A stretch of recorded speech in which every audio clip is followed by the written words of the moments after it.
Buenas tardes, profesora Carmen Silva. Mi nombre es Adianis Romero y estaré desarrollando las preguntas que me otorgó la clase pasada. La pregunta número 1 dice exponer la clasificación de la accesión de mueble a mueble y de un ejemplo de cada uno de ellos.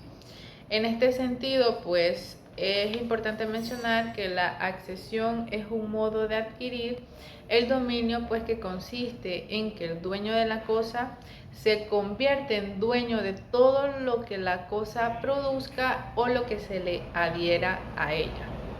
De acuerdo con lo anterior, el fenómeno de la accesión primero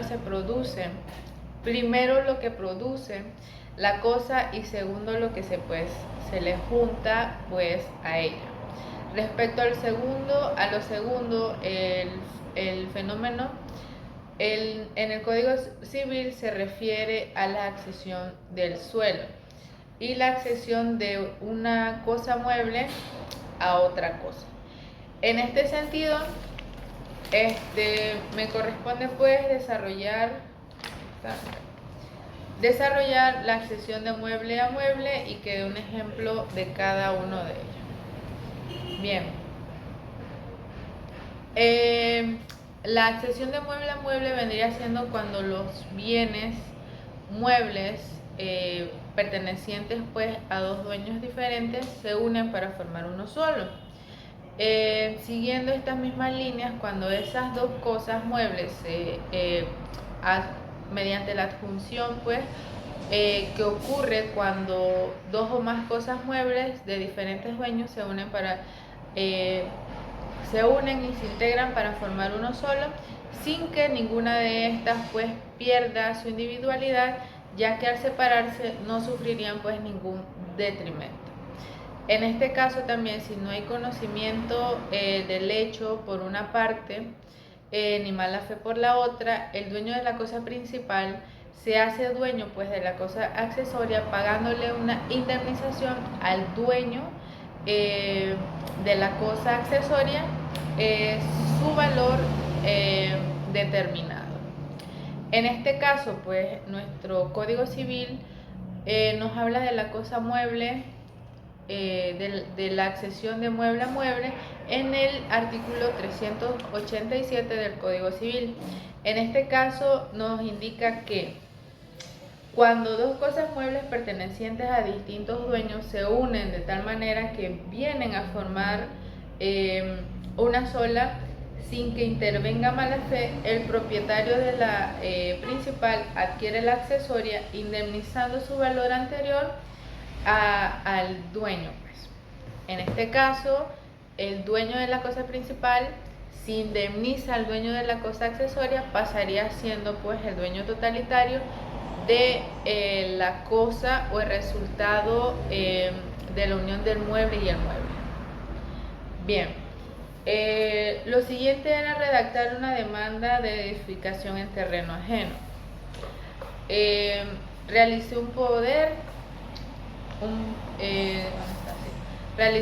especial donde el cliente me otorgara todo la facultad para presentar la demanda y que fuera admitida y demás.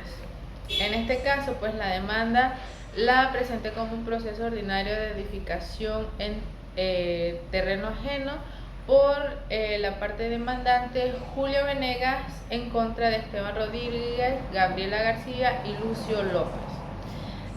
Lo dirigí al juez de circuito de la provincia de Bocas del Toro del ramo civil. Bien,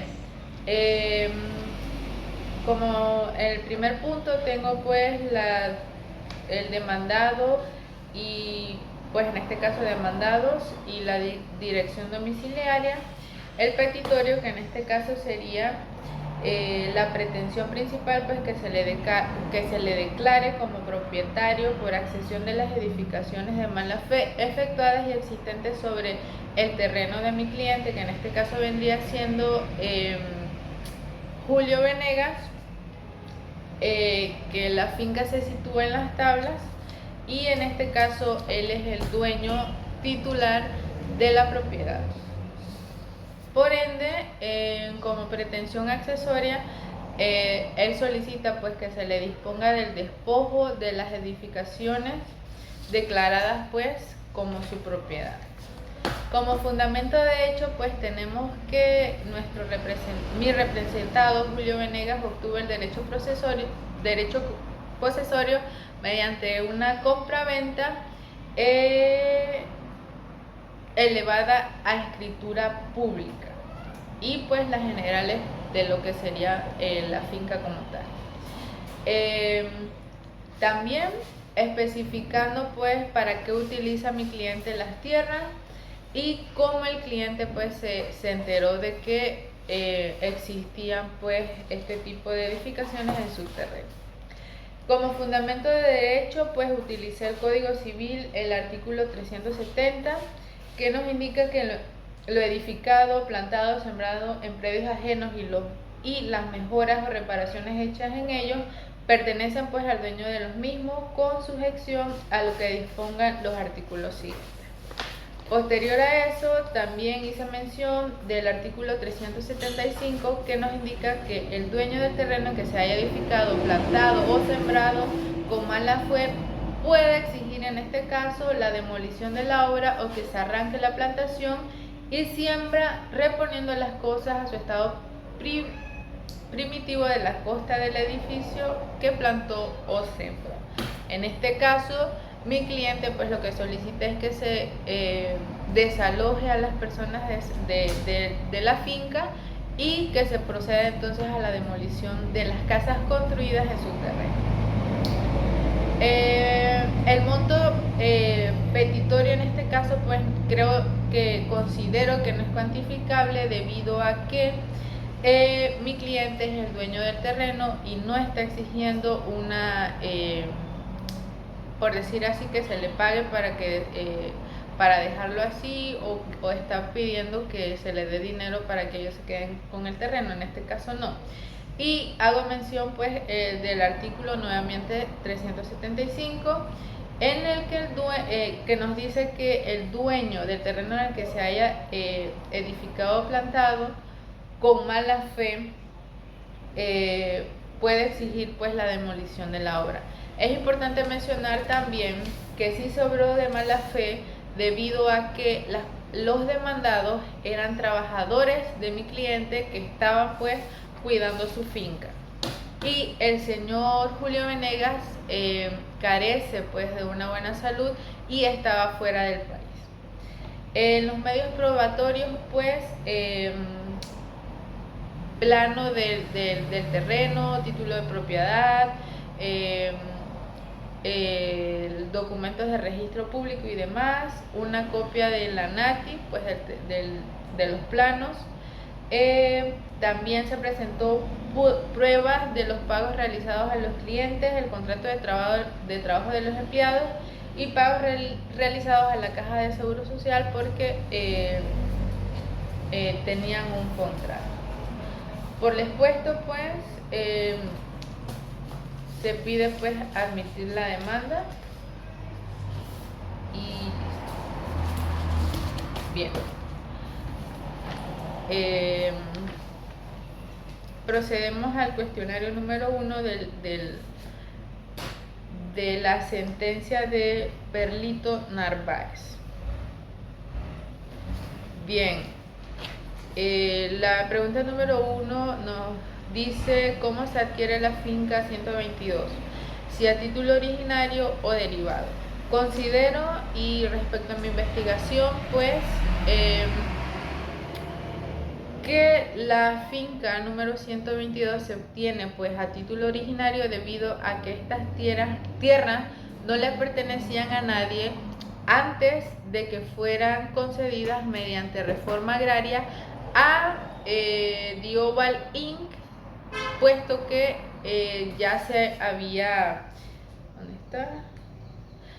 Que la finca 122 fue inscrita en el tomo 95 mediante reforma agraria en el folio 24 de la sección de la propiedad de la provincia de Boca del Toro, y actualmente la propiedad Dioval pues posee el título originario debido a que anterior a ellos no le pertenecía a nadie. Bien, la pregunta número 2 dice, ¿cuál es la diferencia entre la posesión y la propiedad? Es importante mencionar que la posesión es la relación de hecho con la cosa, que se lleva consigo su dominio, su dominación real y efectiva. Es importante mencionar que existe una teoría de Sabin o de Yering, si no me equivoco, que para que exista la posesión se necesitan dos elementos importantes, que en este caso sería el corpus y el animus.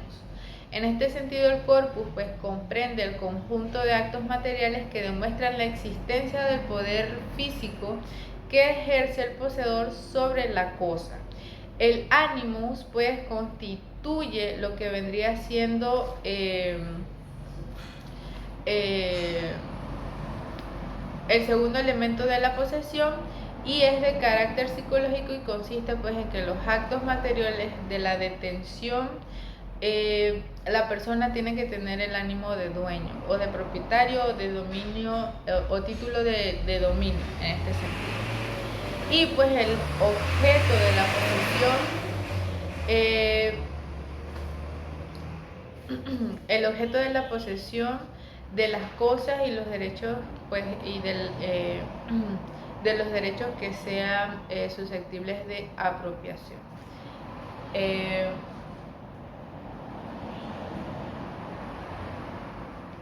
Bien, la propiedad, si bien es de entenderse, pues es un poder jurídico en el sentido de que la persona ejerce de forma directa e inmediata sobre una cosa para aprovecharla totalmente en un sentido jurídico. Pues también presenta diferentes elementos, que en este caso es el derecho a disfrutar, el derecho a usar y el derecho de disponer, que serían los elementos importantes de la propiedad. Y el objeto de la propiedad vendría siendo pues que las cosas corpóreas o corporales o cosas muebles o inmuebles o muebles específicamente determinadas. Bien, en este sentido también nos dice que explique las diferencias entre la constitución y transmisión del dominio de bienes inmuebles. En este caso,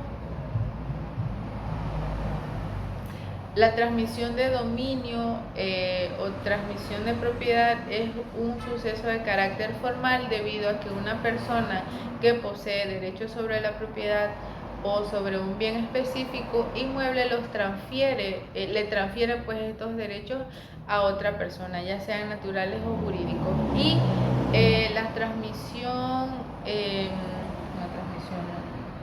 la constitución de dominio de bienes inmuebles pues vendría siendo, si no me equivoco, podría ser de bienes familiares, en este sentido a que supongamos que yo tengo un hijo y yo me muera, por medio del patrimonio ya pues se le traspasa, o ya es, por decir así, le constituye pues a mi hijo seguir con el dominio del bien inmueble. Bien, conclusiones de la sentencia de Perlito Narváez. Bien, esta sentencia pues nos habla de dos fincas en específico, que eran la finca 121 y la finca 122. Es importante mencionar que ambas fincas fueron pues concedidas mediante reforma agraria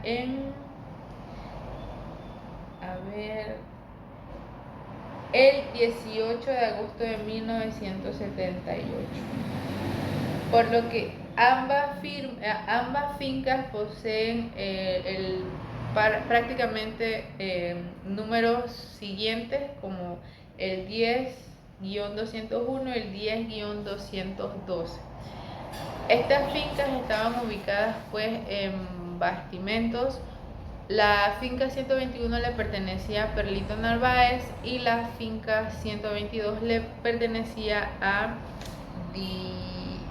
Diobald Inc. Bien. La sentencia en su totalidad nos habla pues de que existe un error en cuanto a las medidas que se establecieron al momento de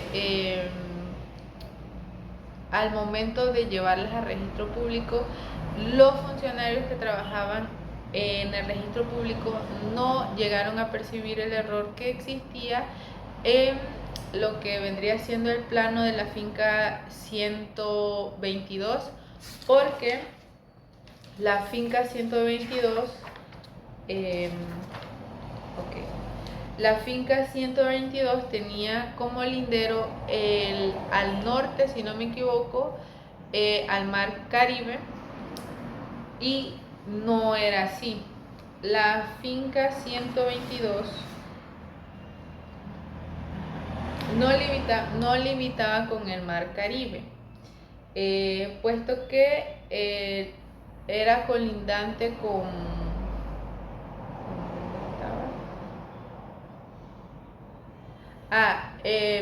tenía pues como lindero al norte, con una faja de terrenos nacionales y aproximadamente unas 15 hectáreas que ya habían sido pues ocupadas por Perlito Narváez. El fondo en sí de la sentencia nos habla más que todo sobre el error que existe pues en cuanto al registro público, en el sentido de que los funcionarios no revisaron los documentos como bien se especifica en nuestro Código Judicial, que es competencia de ellos pues actuar de buena fe, y también que la seguridad jurídica de los nacionales sea priorizada. En este sentido, también nos dice la sala que si los mismos funcionarios del registro público no se dieron cuenta del error, ahora el dueño del terreno estaba confiado de que lo que existía en el papel, en el plano, era realmente las limitaciones o que colindaba con ciertas personas o con ciertas fincas, o haya sido ya al mar. En este sentido, la demanda pues se le otorga toda la razón a Perlito Narváez, porque los fundamentos de tanto de hecho como de derecho fueron bien fundados. Las pruebas periciales que se realizaron también fueron todas admitidas y fueron refutadas por los peritos, quienes fueron a realizar el peritaje a la finca tanto de Perlito como a la de, se me olvida el nombre, Diobald Inc. Y es importante mencionar que existen diferentes tipos de pruebas. En este caso, ellos hablaban de que en una ocasión se encontraron una persona que de hecho vivía en una casita de madera y demás, pero que sí se veía que en esa propiedad vivía una persona, y esa persona tenía pues diferentes tipos de árboles frutales, y que llegaron pues a la conclusión de que más o menos tenía como 4 años la persona de estar ahí. En este sentido,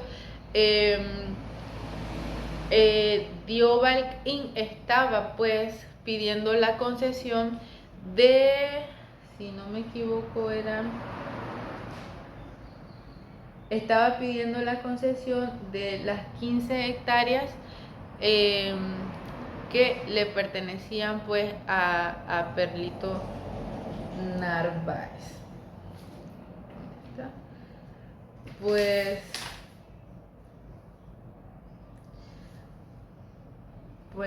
sí, esto es todo lo que tengo que decir en cuanto a esa sentencia, y continuamos con el cuestionario número 2. Explique la importancia de la inspección judicial en materia de derechos reales. Es importante mencionar que la inspección judicial siempre va a buscar pues que el juez vaya a conocer por su propia percepción lo que las partes y lo que las partes indican y pues corroborar los hechos de la demanda. Por eso es necesario que el juez se traslade al lugar que genera la controversia para ver y comprobar lo establecido en la demanda. Aunque el lugar sea pues distante, es de mucha importancia pues que el juez se traslade y haga su inspección judicial. En este caso el juez pues tomará en consideración todas aquellas por decir así, consideraciones que él crea pues son válidas para llevar a tomar una decisión en dicho proceso. Explique el procedimiento dentro de un proceso que haga referencia a derechos reales sobre el informe de perito, preguntas y repreguntas. En nuestro Código Judicial, en el artículo 974, nos habla sobre el informe que deben realizar los peritos una vez realizado un peritaje dentro de un proceso. ¿Qué quiere decir esto? Que los peritos apersonarán al lugar de la controversia también y realizarán una inspección. Esta inspección que ellos realicen, después de realizar la inspección, debe realizar un informe donde de forma explícita indicarán todo lo referente a los hechos que hayan sido por decir así, los hechos o las pruebas que se hayan metido dentro del proceso, y estos pues determinarán si son veraces o que contienen algún error. En cuanto a las inspecciones periciales que se realizan en los bienes inmuebles, es importante que esa inspección ocular vaya acorde, por decir así, a la medición del terreno. ¿Esto qué quiere decir? Que si en dichos planos existe un error en la medición o algo así, le corresponde pues al perito determinar e informar al juez y a las partes que existe un error contundente en las pruebas presentadas. En este caso existirá la fase de preguntas y repreguntas que se llevan a cabo a los peritos y tendrán pues la oportunidad entonces de desarrollar estas preguntas conforme a lo que hayan inspeccionado en su trabajo. Explique los elementos de la usucapión y por qué es un fenómeno jurídico. Acá está. Bien. La usucapión es un fenómeno pues que alude a la pérdida de la título. Es un fenómeno que alude pues a la pérdida del título de un derecho u obligación debido a que durante un largo tiempo su propietario no lo ha reclamado en este caso. El título pues siendo un derecho pasará a la persona que estuvo disfrutando de él durante un lapso de tiempo. Aquí en Panamá, ¿dónde está? En Panamá existen dos tipos de usucapión o prescripción adquisitiva, que sería la ordinaria, que es aquella pues que se adquiere por tener la posesión de un bien de manera regular, no interrumpida. Para que esta surta efectos debe pues cumplir con la condición de que la posesión debe ser pública, pacífica y ininterrumpida durante 10 años. La extraordinaria pues establece que se adquiere cuando no se tiene justo título ni buena fe. Esto quiere decir que no se adquirió de manera legal, sino que se empezó a usar sin un justo título o algo que pudiese comprobar que esa persona es dueña pues de ese bien y que tiene pues un tiempo de 15 años probablemente usando la cosa, es decir, que la persona usó y tuvo 15 años ese bien. Bien, en cuanto a la sentencia de la demanda de inconstitucionalidad promovida por el licenciado Miguel Ávila, actuando en nombre y representación de la Hacienda Chichebre y Fundación Coral, a fin de que se declare inconstitucional la sentencia número 15 de marzo del 2004, emitida por el juzgado 14º del Circuito Civil en el primer circuito judicial. Bien, los hechos que fundan la demanda pues son que esa sentencia pues le concedió a Agapito Banda Gutiérrez si no me equivoco,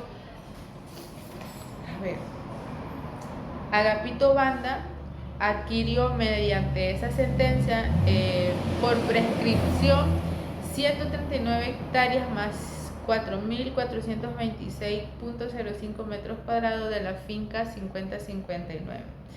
Sin embargo, se presenta una demanda considerando que se violaron los artículos 32, 19, 20 y 258 de la Constitución. Por ende, se presenta un proceso de inconstitucionalidad para que se declare nula dicha sentencia que le adjudicó en este caso las 139 hectáreas a Agapito Banda. Siguiendo ese mismo orden de ideas, se hace mención a la no utilización o violación en el sentido de que no se atendió al principio contradictorio. Muy bien sabemos que el principio contradictorio es una parte fundamental para llevar el debido proceso dentro de estos procesos, valga la redundancia, porque el principio de contradicción ocurre cuando un argumento contiene elementos que son opuestos a los que contraponen. En este sentido, la parte demandante hace mención de la inconstitucionalidad debido a las violaciones que se hacían en los artículos mencionados anteriormente y que en muchas ocasiones su principio contradictorio fue violado y no se siguió el debido proceso. Bien. Okay. Se observa entonces pues que la razón fundamental por la cual se interpone la demanda es porque la razón fundamental es pues porque el juez al limitarle el principio contradictorio a una de las partes a su derecho de ser oído durante la práctica, pues adolece que las pruebas presentadas sean o lleguen a ser veraces y contundentes. ¿En qué sentido? A que el resultado pues trasciende a una decisión desfavorable a la parte pues demandada, sí, a la parte demandada en este caso. En ese mismo sentido y en ese mismo orden de ideas, consta pues saber que también una de las juezas, por decisión de la juez, pues, que motivó la imposición de una queja disciplinaria en contra de su superior jerárquico, en consecuencia le puso una amonestación.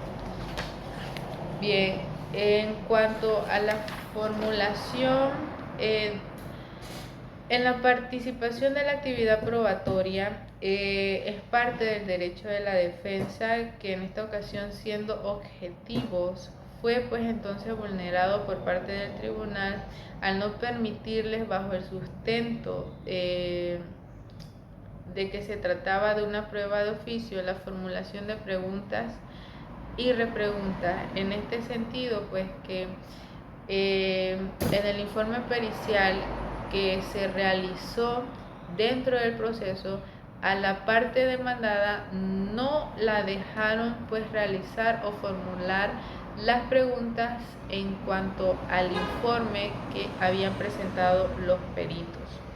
Según el artículo 974 del Código Judicial, se debe pues entonces permitirle a los apoderados de las partes la formulación de preguntas y repreguntas, y en este caso le fue entonces violado este principio también a la parte demandante.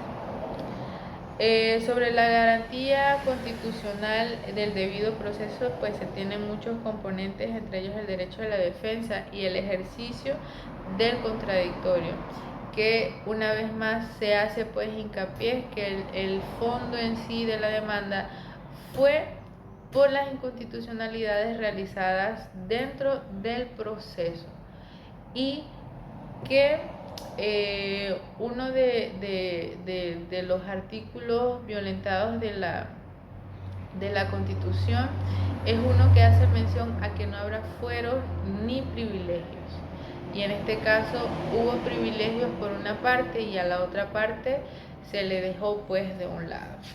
En este caso, pues, el Tribunal Constitucional en una tercera instancia